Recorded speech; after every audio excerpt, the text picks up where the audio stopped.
जो होता है मृदुभाषी वो होता है आदिवासी।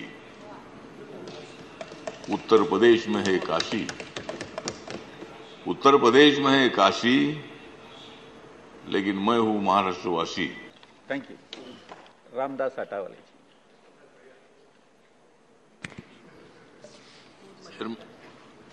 सर, छत्तीसगढ़ के आदिवासी समाज के कुछ जातियों को ट्राइबल के लिस्ट में लाने का एक बिल है। उसके साथ साथ हिमाचल प्रदेश में भी कुछ जातियां हैं, उनको भी आदिवासी समाज में अंतर्भूत करने का ये बिल है।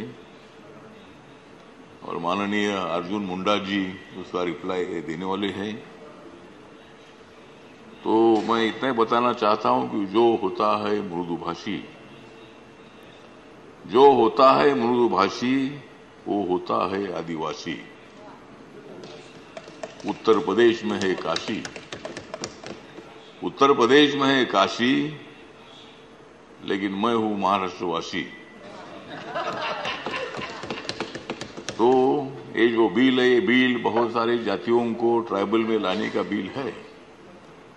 और हमारी माननीय नरेंद्र मोदी जी की सरकार जो है, ये सरकार सामाजिक न्याय का विचार करने वाली है। दलित आदिवासियों को ज्यादा से ज्यादा न्याय देना चाहिए, भूमिका लेने वाली हमारी सरकार है। और माननीय नरेंद्र मोदी जी ने पहली बार अपने देश के राष्ट्रपति पद पर महामहिम द्रौपदी मुर्मू जी को ये मौका देने का काम किया है। और एक बहुत बड़ी बात है, मतलब आदिवासी समाज के बारे में ये कांग्रेस वालों ने कभी बात नहीं की। ये कांग्रेस वाले तो भाग जाते हैं, लेकिन हम जाग जाते हैं। तो कांग्रेस वाले तो चले गए, वो तो मतलब वो चर्चा भी नहीं करना चाहते हैं। हम तो चर्चा चाहते, वो बोलते हंगामा करते हैं। तो कांग्रेस के राज में जितना दलितों को और आदिवासियों को न्याय नहीं मिला, उतना न्याय मोदी सरकार में मिल रहा है।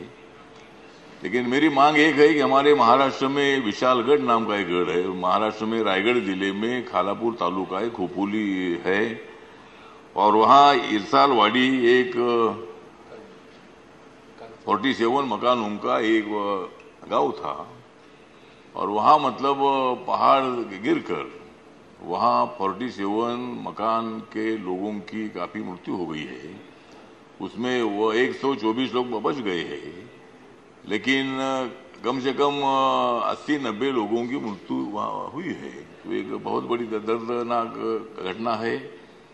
मैंने महाराष्ट्र सरकार के सीएम, डिप्टी सीएम को भी पत्र लिखा है। और भारत सरकार से मेरी मांग है कि पहाड़ों में रहने वाले लोगों को सुरक्षित जगह पर लाना होगा। कभी भूकंप होता है तो पहाड़ गिर जाता है, कभी बारिश होती है तो पहाड़ गिर जाता है, और उससे बहुत सारा नुकसान होता है। तो भारत सरकार ने भी एक ऐसी कमेटी बनानी चाहिए, एक्सपर्ट कमेटी, और वो ऐसे जगह पर रहने वाले लोगों को सुरक्षित सेफ्टी जगह पर लाने की आवश्यकता है। हर राज्य में भी इसी तरह की कमेटी बनाकर अपने अपने राज्यों का सर्वे करना चाहिए। और ज्यादातर पहाड़ों में रहने वाले आदिवासी लोग हैं। आदिवासी लोग नया ऑक्सीजन खुद भी लेते हैं, वो बहुत बड़े तगड़े होते हैं, बहुत बड़े ताकतवर होते हैं, और बहुत अच्छा काम करते हैं। अगर भागने के लिए भी बहुत अच्छा काम करते हैं, दूसरों को जगाने के लिए भी बहुत अच्छा काम करते हैं। और लेकिन पहाड़ों में रहने वाले लोगों को न्याय मिलना चाहिए। इसीलिए सभी राज्य सरकारों को भारत सरकार से मेरा निवेदन है कि उनको सुरक्षित जगह पर लाना चाहिए। कब क्या होगा मालूम नहीं होता है। तो इसी तरह मतलब ट्राइबल समाज को न्याय देने की भूमिका हमारी है। इस साल का आपका बजट कम से कम 1,21,000 करोड़ का है। मेरे मंत्रालय का बजट जो है 1,59,000 करोड़ का है। और माननीय नरेंद्र मोदी सरकार ने दलित आदिवासियों को ज्यादा से ज्यादा न्याय देना चाहिए भूमिका ले ली है। और इसीलिए मतलब हम सब लोग एक साथ है। बहुत सारी पार्टियां हैं, आपकी भी पार्टी हमको तो सपोर्ट करती है। अभी वो कल इलेक्शन में करेगी नहीं मालूम नहीं है, लेकिन या अंदर तो आपका सपोर्ट हमको मिलता ही है।